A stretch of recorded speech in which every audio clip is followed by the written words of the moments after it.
Well, number one, finding your North Star is it's a feeling more than a destination, if that makes sense. And it's already inside of you. And when Brigitta talks about the fact that, yeah, there's twists and turns, but we all kind of have that, it's inside you already, where you have some core values that you're attached to.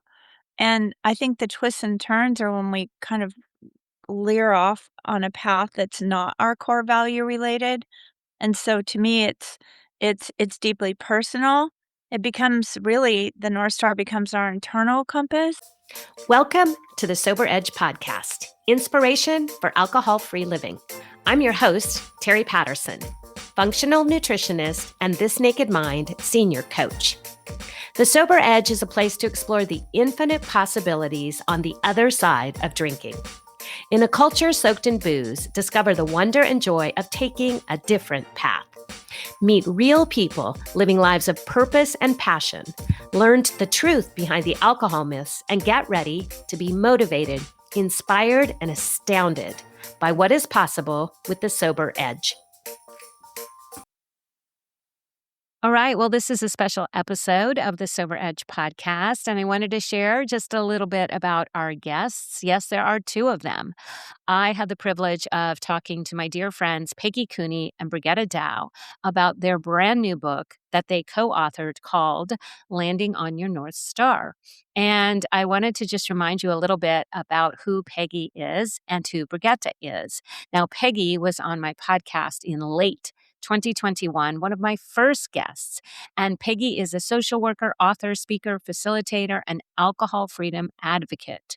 Her first book, This Side of Alcohol, launched a movement, and she quickly became a beloved voice in the alcohol-free world, as well as the chief connection officer of Zero Proof Experiences and Sober in the City.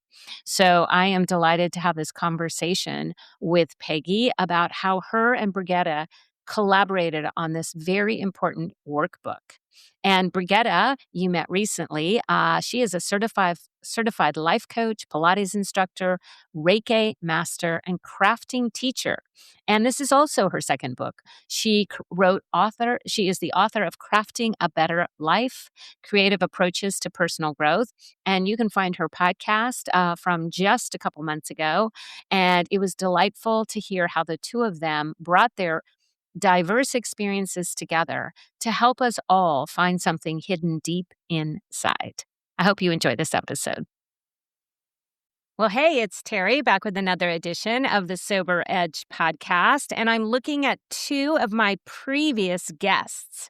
This is so fun. They're here because they have collaborated on a book together, and so I am so delighted to welcome back Peggy Cooney and Brigitta Dow. And Brigitta was on very recently, but Peggy was one of my very first guests. It was either the end of 2021 or early 2022. But Peggy and I have seen each other lots in real life. And so I am delighted to invite you both to the podcast to talk about your new venture. Welcome. Thank you. Yeah. So Brigitta and I talked, it's been a couple of months, and she was sharing that the two of you had collaborated on a book, and here it is. It's out in the world. So Peggy, tell us the name of the book and when it was published. It was, I don't have the exact date, but it was a couple weeks ago. So I think the 15th, adding Landing on Your North Star, a guide to finding your life's purpose.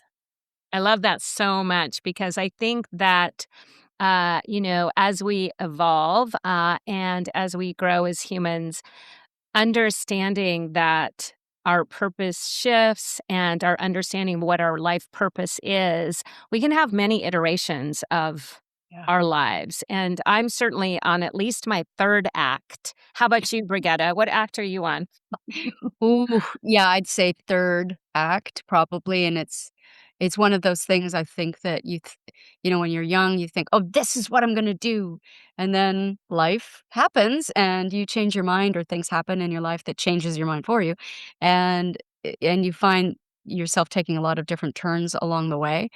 And I think that can lead to confusion sometimes, or sometimes we look back and we go, "Oh, I thought I was supposed to have it figured out by now," or "This isn't isn't what I had thought, where my life would lead me to, and yet, usually if you go back and look at your life, there's been a through line, so you never really lost track of who you were, or what we would say for our book purposes, the North Star. We never really lose track of our value system, but we can express those values in so many different ways that is great. If it's chapter 3, if it's chapter 10 of our life, you get to experience and express what matters most to you in all these different ways. I think it's fantastic.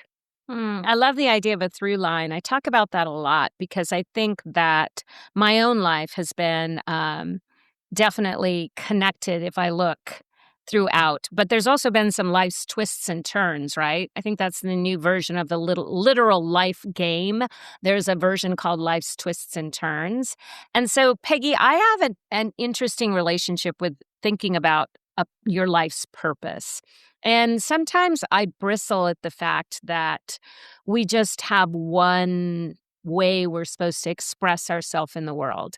And I am certain, knowing you and Brigitta, that that is not how this book plays out. So would you tell us what you sort of your definition of purpose and life's purpose is?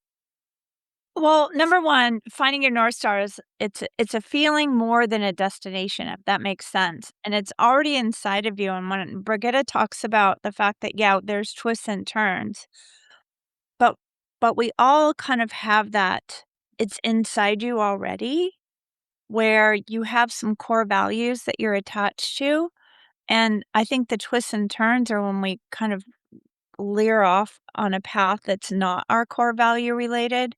And so to me, it's deeply personal. It becomes really the North Star becomes our internal compass, that thread that Brigitta was talking about.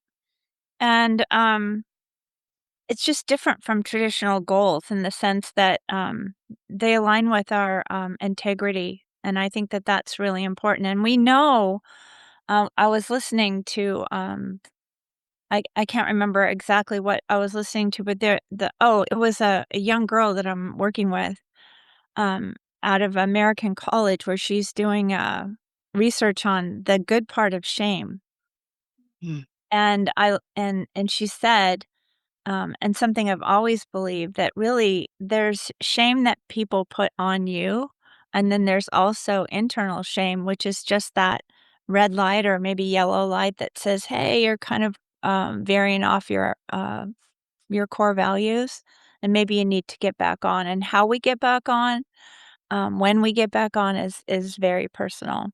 mm, Yeah, that's a beautiful way of outlining it. And I do think that internal compass is something that we have to pay attention to. And certainly, I've noticed in my life, those little moments of, feeling like my intuition was tapping me on the shoulder, or I was meeting certain people for a reason.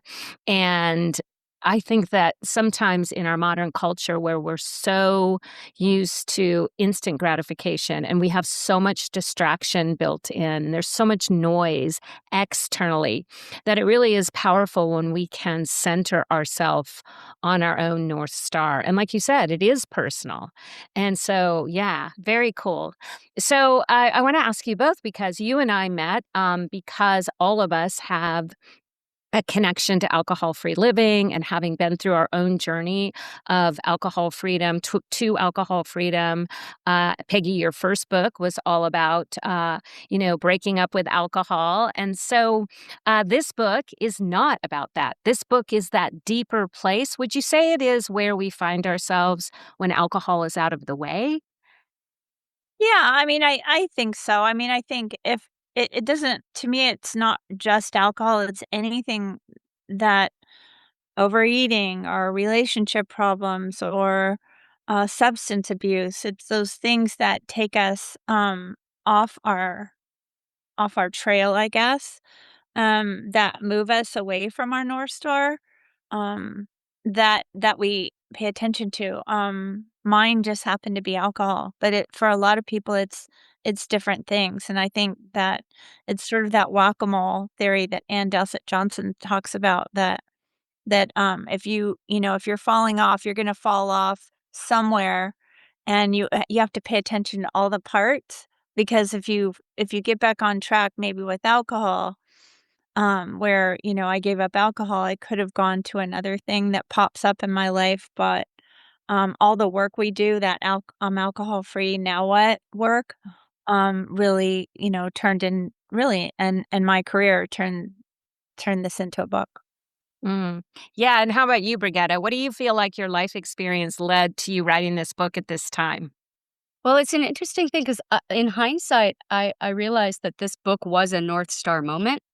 For me, I didn't know it at the time, but I'd heard Peggy talking about North Star, and I'd had this on again, off again relationship with North Star and wanting to write about it and had different ideas. And so I thought, "Oh," and it's interesting when you're in alignment with something that you're really with something that you really are. I hate to say that you're supposed to do, but, when you're really on track, let's put it that way. When you are in alignment with what matters most to you, things are almost simple in that I h heard Peggy talking, and then I thought, "Well, we should work together." Next thing I knew, I was pitching the idea of, "Let's work together." Now, this is not something I do. I don't just run around saying to people, "Let's write a book together." "Let's spend a year and a half of our life doing this while we're really busy doing all these other things. Let's do this. Let's add one more thing to our already overcrowded life." And yet it happened, and I did that, and she said, "Yes." She got back to me within 24 hours and said, "Yeah, let's do it." So that to me right there says, "Oh, there's something right about this." And we didn't really know each other that well. I'd read Peggy's book, I was a fan. I was alcohol-free at that point, maybe a year at the most, but I just knew. I was like, "Yeah, let's do it." And that I think is, again, all in hindsight, I can say, I think my alcohol-free journey was like that too, where all I really knew was the direction I wanted to go. Didn't know how I was gonna get there. Had no clue actually. And I kind of was fighting it along the way because I was unwillingly giving up alcohol. I was hopeful that I would one day moderate, but I failed epically at moderation, so I live completely alcohol-free now.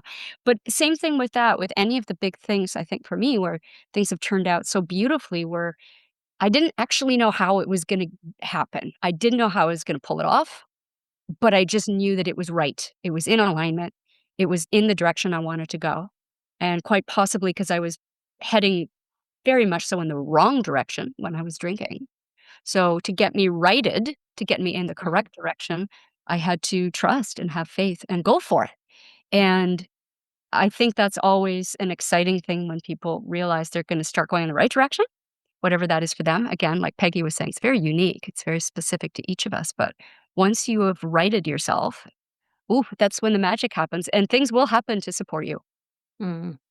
Yes, I truly believe that as well. I talk about it sometimes in terms of like when we are in alignment and when we are being authentic, our vibration raises. And when our vibration is at a different level, what we attract into our life is different. When people are at that low vibration level, whether it be from alcohol use or other places that have taken them off their course, it's like, why is nothing coming together? And it's like, well, your vibration is so low, you're not attracting those things that are for you. And I also want to highlight what you said there that I think is so cool. I never thought about it this way, but I believe you're absolutely right. When we're in alignment, things are simple. Yeah. And it's when we're working against ourselves or we're resisting or we're pushing or we're trying to fit our, square cells and our round cells into a square hole, it's not working. And it feels challenging. And so the fact that you guys came together in 24 hours to start this project is very cool and amazing and just shows that you both have learned to trust more and more of your own intuition and recognizing what is for you. Because, Peggy, you have a very busy life and you have a career, you run a business with zero proof experiences, you mentor, you coach, you facilitate, you show up when people ask, like Coach Teri, and you created time for this book. So how did you know when Brigitta reached out to you that this was for you? This was a great project to embark on. Well, originally it was, it's just supposed to be a planner. Yeah, it was a little project that kept We getting were bigger gonna and do bigger. like a 12-month planner, kind of a small it started out small, and as we kept going, we're like, "This doesn't feel good." It just doesn't a planner just doesn't feel good for this. It's not, it's too shallow, I think, maybe. Um, and so it just really organically turned into a book, which is really interesting because the book I planned to write was around secondary traumatic stress in the helping fields. And actually, this book is helping me to write that book, which is very interesting that helpers need strategies to protect their energy. And so it's just a great jumping point, and your North Star shapes how you show up for others. So if you're helping other people, this is such a good book to kind of get your body, your mind in alignment, and then look at and maybe we don't even, obviously I'm still gonna write the book. I'm so excited about writing this book because this book got me really excited and feeling like it's the next step, for so many of the people that work in the helping fields, including, a caregiver like yourself. Yeah. Yeah. Yeah. That oh, I love that so much. And yeah, I wrote down something as you were talking there, like say yes and the rest will follow. So she says yes, thinking we're gonna do this thing, but that big yes, that yes to the universe, the yes to the possibility is what really I think is so fascinating about the North Star because if we're there and we're heading in the right direction and we're aligned and we know at our core what is for us, then we don't have to know all the details. And I'm not a detail gal, so that's good news for me, right? I Peggy wanted to know if I had questions for our talk today. I was like, no, why would I have questions? So I just need to know my North Star that I'm headed in the right direction, and then recognizing that so much of the rest we can fill it in as we go. So I know that it's more than a planner, and Peggy and you and I talked a little bit about it has a lot of more. Would you call it more of a workbook? Is that how best to phrase? Yeah. I mean, it's 3 things, right? It's, every chapter starts with, Brigitta's, meditation. So there's a meditation, then we, co-write the topic and then have activities to practice. So, her background as an actress and mine and a coach and a Reiki, teacher and my social work really complement each other because we kind of have that 360 outlook. It's divided into 3 parts. One is your North Star defined, and part of that is to pay attention to your South Stars, what Mhm. you don't want, which from Becky Vollmer and, Elizabeth Gilbert, um, some of our heroes around the fact that so much of what we see in the world is what we don't want to be.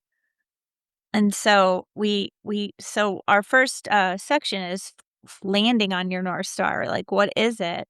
And then we have a second section with North Star goals and strategies. So, does this move me toward or away from my North Star? And we have all kinds of strategies so you can sort of go, well, this one's not doesn't ring my bell, but this one does. And so, and then staying the course because we'll drift, everyone drifts, right? And so how life changes, your strategies change too. And our third part gives us the opportunity to reflect on how we're doing. And do we need to change course? Do we need to stay on course? And all of those things that influence your life that get in the way. Mhm. So yeah, we're just so happy with it. Ooh, well, my favorite part is that it's tactical. I think, often what happens is, we have a model of talk therapy, and talk therapy is very valuable. Then we have a model of coaching where maybe we have more forward thinking strategies. But I always come back to like, if we don't take action, there's no feedback. There's no understanding, is this working? Am I on the right path? And so I love the idea of really having something tactical and granular that we can take away, that we have those practice moments. Uh, I've openly shared that when I was drinking and for most of my life, I was just a head walking around. And so it's like, oh, I have a body. Oh, I'm supposed to listen to my body. I'm supposed to respond. I'm supposed to care for my inner world that is telling me this is out of alignment or this feels right or this is the next right step. And so for someone like me, I am woefully behind in practicing these steps because I'm great at thinking things through and planning, but I'm not very good at letting my body lead the way. And so I love the meditation as a start because being embodied and recognizing we can't use our very powerful brain if we are not in a regulated state. And so we also want to honor the what we are feeling in our body. Again, just recognizing that part of it. It's something that I'm just sort of discovering at the late age of 65. So surely I'm going to have 30 more years to practice this because I need more time. We just had a 73-year-old, our friend Alice Parvin said that even at 73, she said, "This is such, a great book," and also, my stylist today said, "Wow, this is just an incredible graduation gift," and we do have it for 12 years and up, and it is perfect for an 18-year-old gift. I mean, look, our friend Stacy, I have to give her a plug. This is art. Our friend Stacy Morin, did the artwork, and it's insane. It's insane. Yeah, It's it's a beautiful cover. It's very exciting. And I think that I love what you said about I can even imagine like a early teen and mom doing this together or just more ways to use it. Use it in a community. And certainly, it's not a book about alcohol freedom, but the groups that I work with are, predominantly women after alcohol. And what a beautiful next step to check in with ourselves and say, oh my goodness, here's where I got lost along the way. And now I have a guide. yeah, yeah, totally. Yeah. And where are you seeing that you might be using it in your own coaching, Brigitta? There's it's so well, first of all, I do love that Peggy and I have because of our histories that are very different, it's relatable. So for wherever whatever stage you're in, we have such different stories, but that all of the tools that we have, the activities, they apply across the board, which always tells me as a coach, if you can repeat it, if it's something that is actually a system that works, that's a great thing because then it becomes a coaching tool, and then it becomes a tool that we can use in our own lives to create whatever it is that we're wanting to create. And so I love that and again, this was something I don't know that we knew that going in, that our stuff would be so relatable and could mesh together so beautifully, but it really does. We share personal stories throughout the entire book, and they're very different, but they do apply. And I think the other thing with this book that I love, and it certainly is how I coach, and I know you do too, Terry, is the really leaning into the strengths that people have inherently and their values, and their strengths come out of those values. So the clearer you get, just like Peggy was saying, the beginning of the book, we talk about your North Star and we talk about the South Star. We talk about what we don't like or what we know what we don't want. And again, for me, sometimes the biggest change in my life was when I knew I was heading in the wrong direction. I didn't necessarily know what the right direction was, but I knew what the wrong direction was. And I think when you start to say, okay, not this, then what do you say yes to? And I think what I have seen with the work that I do is what are people's strengths? And when you're because when you're working from a place of strength, something that's inherently you, that just lights you up across the board, you can work, quote, unquote, "hard" and still have tons of energy because you're in again, I keep coming back to that, you're in alignment. You can work all I mean, we've worked hours and hours and hours on this book, but it didn't really exhaust us because we were doing what we were meant to do in that moment. We felt really charged up in doing it, even when it was difficult. We were like, "We'll figure it out. I don't know, we'll figure it out." It was never too much. We always had the energy for it, and I think that's another way of knowing if you're if whatever you're busy with, if it has that sense of nourishment as well. It can be a lot of work. It can be a lot of energy output, but if you're getting something back, if you're feeling nourished, then you're likely playing to your strengths and you're likely moving in a direction that feels progressive, that feels good, that feels like you're making positive change in your life. So I don't know if that answered your question. Yeah, no, it doesn't really matter because it was really an important part of the conversation, so thank you for that.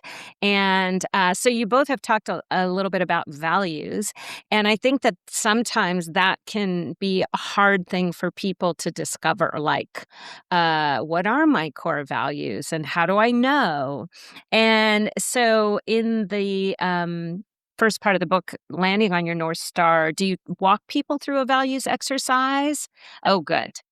Yeah. Yeah, so we have, 100 value I think it's about 100 values that there's instructions to go through it once and then go through it again and using a lot of your, don't question your decision, Mhm. and you end up with, 5 core values, and we, um, kinda borrowed that from, Stacy, I can't remember her last name, and, she's in our book, and also, Angie Chaplin, who, Yeah. yeah, so, she gave us permission to use we kinda tweaked it to, to fit our book, but yeah, and it's so interesting because no matter how many times I've done that values, exercise, it just maybe one might change, but mostly, the 5 I have are pretty steady. Yeah, it's interesting because I have read and looked at different models of how to teach people or walk people through this, and certainly for my own life. And some people say that your values might change, or some people even say they should change.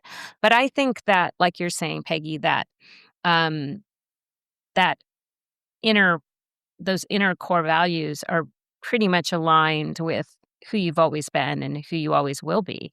And like you said, one or more might shift a little bit, but they're really what make us unique. Right, right. And it's so important because once we have that inner compass, then we do know what direction Mhm. to go. Yeah, Yeah. absolutely. Yeah, it's beautiful. So would you ladies mind sharing what your core values are? Do you want me to start? Yeah, Sure. mine, uh, they're always yeah, it's funny how they always are pretty much the same. I do think going back to what you were saying also though, Terry, is sometimes we focus on one value more than another, depending on, again, that chapter of life, like you were saying. It's like, well, this chapter, I'm gonna focus on this one. So I have connection, contribution, humor, creative expression. I think those are the top 4 off the top of my head that I can think of. Probably gratitude is another one, but I think those 4 I can say for sure. Yeah. Love It's in the Love, book. I don't connection, curiosity, integrity, and humor. Oh, both humor. Isn't that Humor's def interesting? yeah. So, did you have a lot of laughs while you were writing the book together? I would say so. I well, think I use humor much in the work that I do. Yeah, I think so. yeah. Yeah. Yeah, I do too. I just use it I don't even I'm not even aware of when I'm using humor. I think it's just my go-to. It's just my go-to usually, in terms of but My husband thinks humor is one of his core values, but it clearly isn't.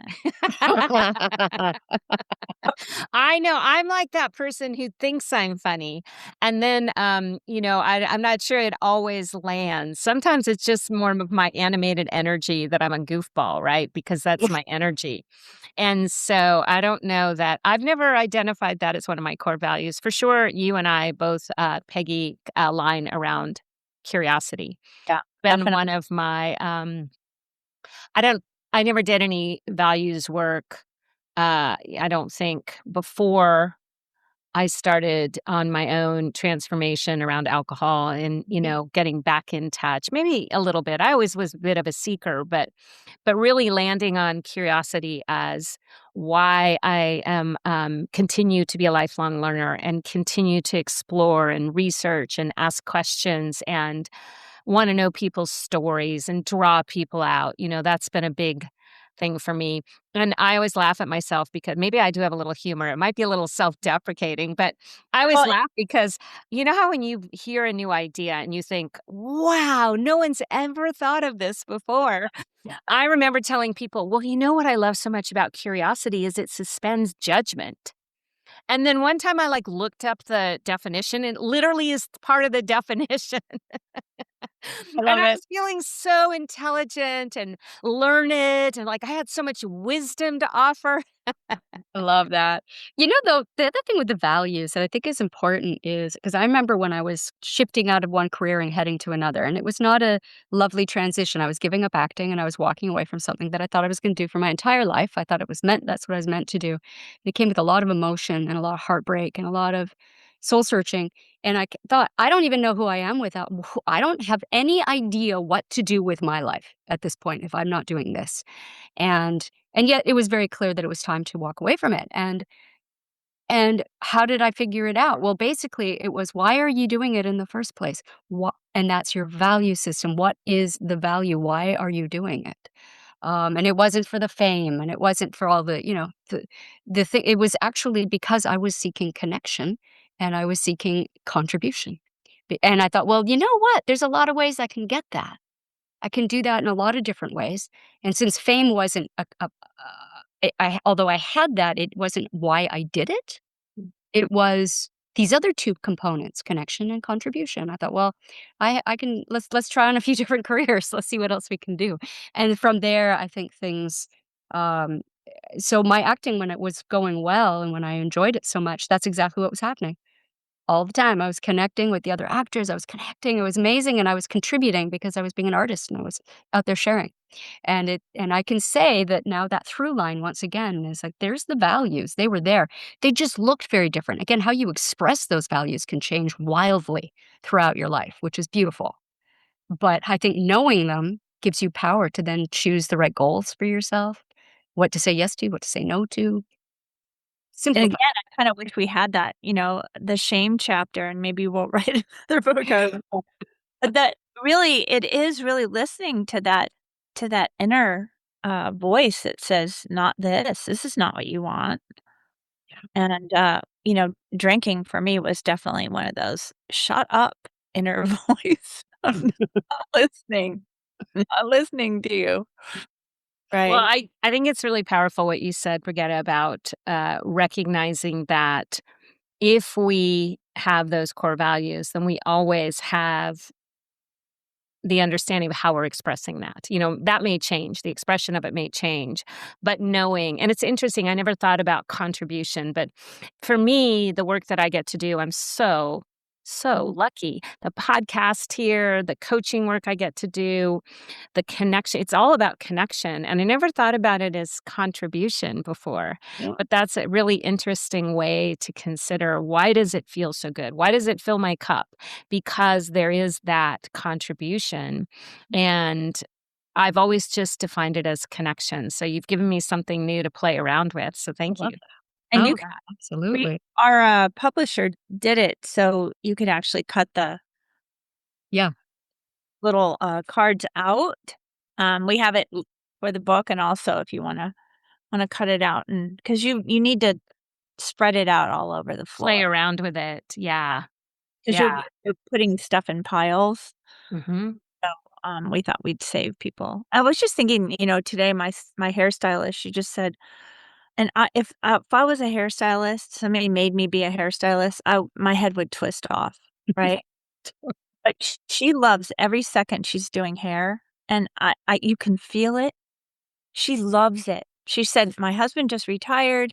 I'm so happy to have him around because now he does all the stuff I don't like to do, and I get to do hair." And I go, "Well, yeah, and you know more about me than my husband does." Yes, well, I secretly one of my guilty pleasures is watching people style hair and cut hair on Instagram. So maybe in a former life I was a hairdresser, Peggy. And I was talking the whole Awesome. time while I That's was cutting awesome. people's hair for sure. So I have a question for you, Peggy. You've written a book on your own, This Side of Alcohol. How did it feel? What was different in the process of writing a book with another human? Most of the time it was great. There you do have to get outside your comfort zone a little, and again, we learn the best right outside our comfort zone where it's not too hard, and so, I think that really helped. Um, I wasn't all in on the gnomes to start out with because we have North and Nora that offer advice all throughout the book, but they're just part of the personality of the book, and that pushing myself outside my own comfort zone was really good for me, and I know, in a different way, because we're so different, the difference is actually such a benefit that we came from entirely different places, and I think, again, connection's one of the values that we share, and, we connected, and I truly believe that people who are using the book, reading the book will connect as well. Mm, yeah. Well, and you said something that I think is worth repeating. It's that understanding of, allowing for that space and I mean, I think anytime somebody collaborates on a project very closely, it takes compassion. It takes being able to hear hard feedback. It takes maturity to let go and hold things loosely. Like when it's all in our own control. And I'm so wired into control. Like I'm getting better, but it's kind of my love language. Like, yeah, sure, I'll just be all in control. That'll be perfect. And so the idea of the growth that comes from moving out of that place of having to control everything and the outcome and true collaboration and teamwork. And And we you probably yeah, do a lot of that in your job too. But it takes a lot of courage. yeah.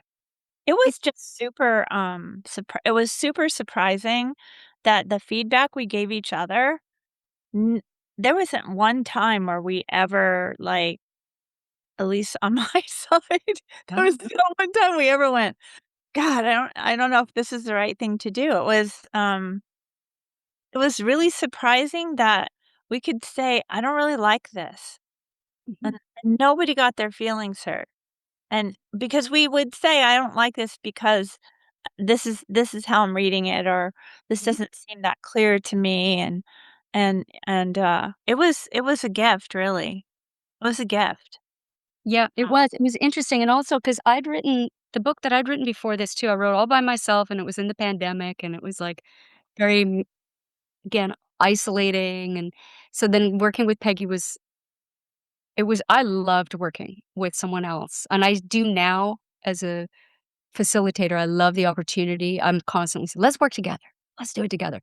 Because what I personally find is when you can make the project the hero, that my ego gets to take a step back. And then it is exactly, Terry, like you were saying, there's this opening and you will grow. It will challenge you because your ego is going to come in there and say, "Oh, but I really like these words," or "This idea is really important." But which is wonderful. And you get to have those internal dialogues. But that the project, I mean, everything, we had to collaborate on everything. The font, there were certain things that were important to me and not to Peggy, certain things that were important to Peggy and not to me. And we're like, "Okay, how can we help each other?" mhm. Because ultimately, it's about the book. The book is the goal. The goal, that's our gift that we are wanting to put out. We want it to be the best possible. And that means my ego's got to take a backseat. Peggy's ego's got to take a backseat. And we just got to trust one another. And yeah, I've got a few clients of mine who are writing books right now, and that's, after you get through the first draft, it's like, stop being precious with your words. It's not yours anymore. You only get the first draft one time. After that, it's not yours anymore. Yeah.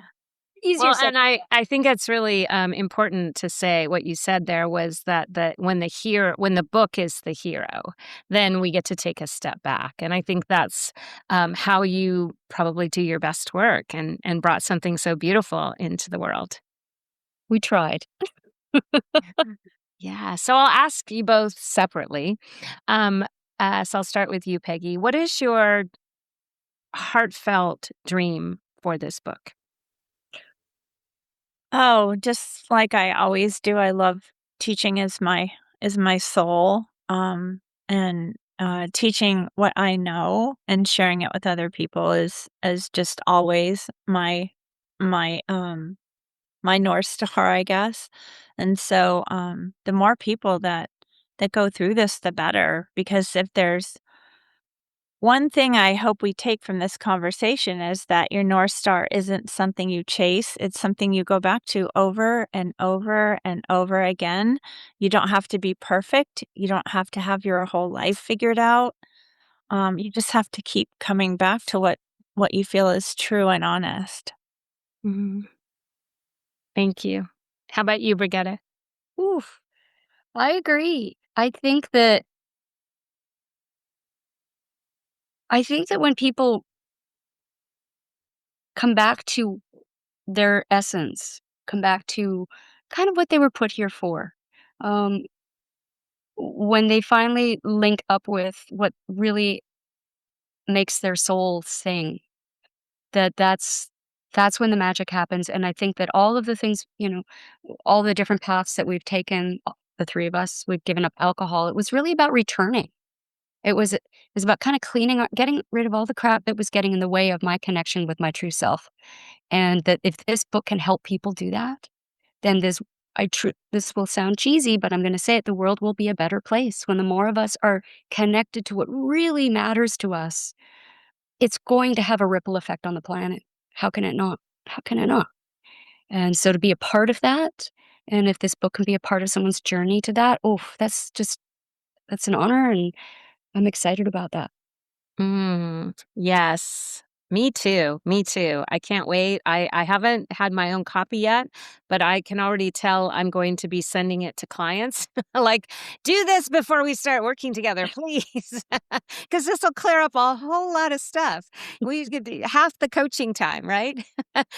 Totally. Because once we really do understand that where we're coming back to, it's always the part of, discovering and rediscovering ourselves. And so it's such a beautiful, beautiful offering out in the world. And I'm so delighted for you both and excited. So tell us where people can find the book and how to connect with more of the work that you're both doing. Well, Good. Peggy? Go ahead. I'm you can contact me, I'm everywhere, brigittadow.com. That's my website, you can find me there, I'm also on Instagram and Facebook. The book is available on everywhere, anywhere that you like to buy books, Amazon and the bookshops. If you have a local bookstore that you love, please go into that local store and support them and ask them if they'll order the book in for you, or maybe they'll have it on the shelf. I'm a big fan of supporting our local bookstores as well, but it is available pretty much everywhere. Right, Peggy? Yep, totally. So, yeah. Awesome, awesome. And you can also find Peggy's other book, This Side of Alcohol, if you are also looking to break through alcohol to your freedom so you can get back to that North Star. That's available as well. And Brigitta, I didn't realize you were a previous author. What it was your first book?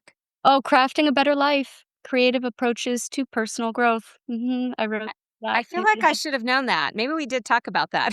we might have talked about it. It was something that it has crafts in it, of course, because I have this crafting background.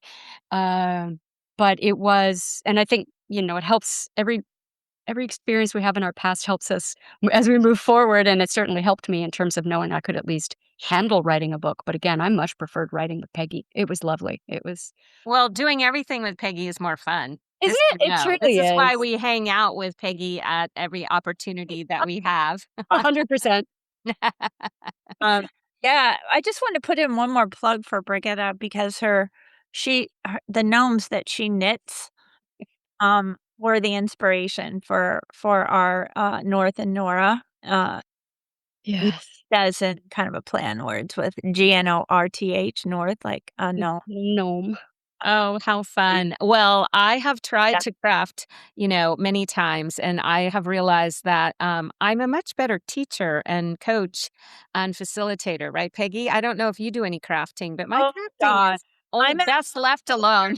I'm a quilter, so I do pretty good at quilting, but I've been banned from Pictionary in my family, and also I tried to play an instrument when I was a show choir director at the high school, and, my kids begged me to stop practicing, and even the music teacher said, "Peggy, I don't think you're that musically inclined," and, and suggested that maybe I was changing the pattern of geese flying.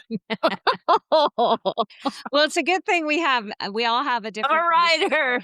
I am a writer, but Okay. I'm not as I'm not a really great dancer. I had my dance, my own dance studio and performing arts studio for a while. What I'm good at is connecting, right? I can choreograph well. I'm not the greatest dancer, but I can put things together, and that's really what I'm meant to be here on this earth for. Yeah, I love it, and you are the chief connection officer or, at, Zero Proof Experiences, so that speaks for itself. I was gonna say the quilting, I don't know, I got duped into, taking a quilting class, and then I realized that it was math, and I was like, Oh, yeah. this is awful. Mhm. So I did finish my quilt, but the funny thing about my quilt, if you know anything about quilting, the back is not a solid piece because, of course, I couldn't do the math to cut it right. So we just, stuck another piece in there in the middle, but I will never quilt again. Math is not my first love language, and no, not going to go there again. I'm with But you. I have successfully made one quilt. I I'm think with it was a you. minis quilt. It's seriously, quilting is a badass craft because you've gotta be really smart and precise and, I'm messy. I'm like, "Oh, let's make a Oh, map." it's very interesting to see my quilt I made when I was drinking and the quilt I made after drinking and how the corners fit perfectly. Funny how that works, that quilting and whining are probably not the best. No. Well, I think, where we've landed here is perfect because whether you are, somebody who is more organized or someone who likes to do things with a little extra creative flair, a little messy perhaps, the messy, the magic, it's all here in this book, Landing on Your North Star. And ladies, thank you so much for being here. I'm delighted to have this conversation, and I can't wait for more people to get their hands on the book. Thank you. Thank you, Terry. I love you dearly. Thank you. Adore you. I want to thank you for tuning in to the Sober Edge podcast. This is a place for important conversations and a safe place to question everything you thought you knew about drinking. If you're looking for your sober edge, I want to invite you to connect with me at thesobernutritionist.com, where you can grab my free resource, Becoming More, a guide to loving your sober life. And I would be so grateful if you enjoyed this podcast, if you would leave a rating and review, as it will help more people find their sober edge.